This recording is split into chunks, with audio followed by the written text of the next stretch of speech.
morning, everybody. Oh, I think I can get a better good morning. Good morning, everybody. I know it's been a little run on listening to so many of us with so many diverse facets that we bring to the table. Since the morning, we've heard about the great work in Rajasthan in higher education. We've heard some of the most thought-provoking aspects that are fundamental to education on where are we leading our children the way we are teaching, what are we driving them for, to the facets of how great institutions like Ryan's are focusing not only on academic success but on different facets, and enabling action is better than, really getting the information out.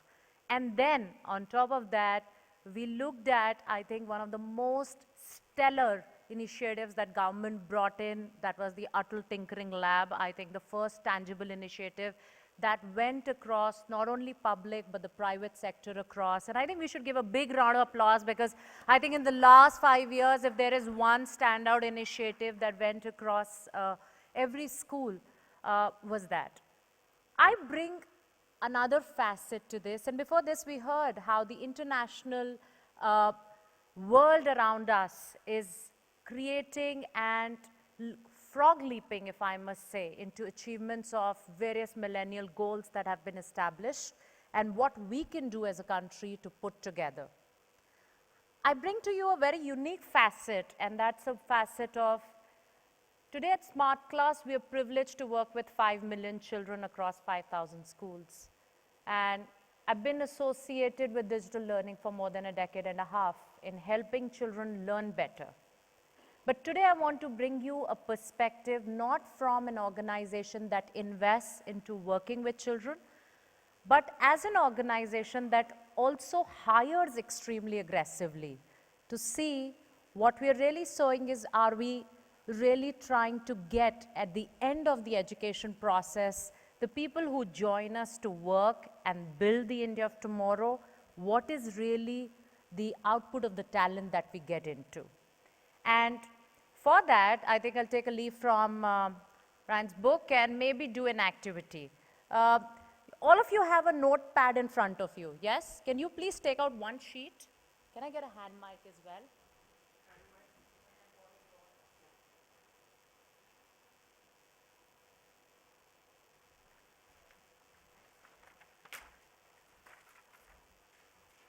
Well, okay, can I see your sheets in the air, everybody?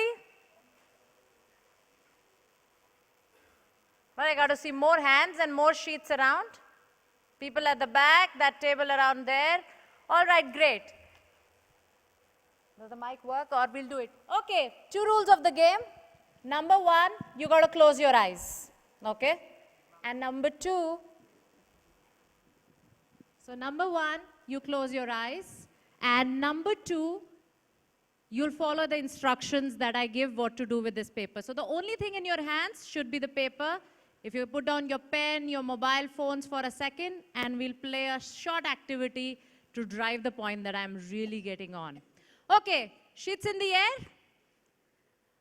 Okay, you can put your hands down, relax yourself. The ELITS team can also play this, actually. That'll be a good one for you. Okay, rule number 1 goes up. Eyes closed, everybody. And now you follow my instructions.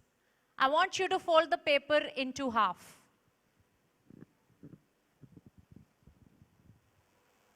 Once you've folded the paper into half, I want you to tear off the upper right corner. Tear off the upper right corner. You can answer me. Are you done? Great. Fold the paper again into half. I want you to tear off the bottom left corner. The bottom left corner. Tear the paper, fold the paper again into half. And now tear the top right corner. Done? Open your eyes and open your sheets of paper. Well, if I did a good job of talking and you did a great job of listening, your sheet should look like mine. Can you show me your sheets? So you'll see some with the center pierce, some with 2 piercings, Mine with actually zero piercing for that matter. Okay, so what's really happening? That is precisely today the disconnect between what we sow and what we want to work with. While we're all doing the right job of actually executing what we are listening, but when you really come to looking at children joining workplaces, they don't really have the necessary skill set that we work so much intensively on just hammering learning. You know, it's a paradox because I'm from a digital learning company. My whole business thrives on the fact of children learning better. But I still would urge today with all the policy makers here and all the right people, and I think the right kind of gathering, where we should definitely rethink on, do our children really need to gather that much of information? The quantum of information versus the quantum of skill sets that our children gather are hugely skewed. And honestly, I can tell you when we hire people, and I work with 1,000+ organization, we've never put them into rooms to give unit tests. We've never taken any tests out of them. All they have to do is use their skills to gather up information. You go to any organization, any workplace, most of us will end up teaching right from the ground levels of what the product is or what the organization they join in. And hence, unless you're in a specialized profession like medicine or engineering, most of the other professions require skill sets for children. And I think I connect to where Ma'am Anju Sharma was saying, where are we leading them? I think it's good to teach children, it's good to be competitive. Honestly, I feel brands are good because human hinges on aspiration and inspiration. And that is why brands bring that into the picture. But at the end of the day, we still need to relook at our own curriculum, and more important than the curriculum, the way we assess our children to ensure that they really build the right kind of skill sets for success in life. We've tried various initiatives, CCE came in, a lot of changes happened.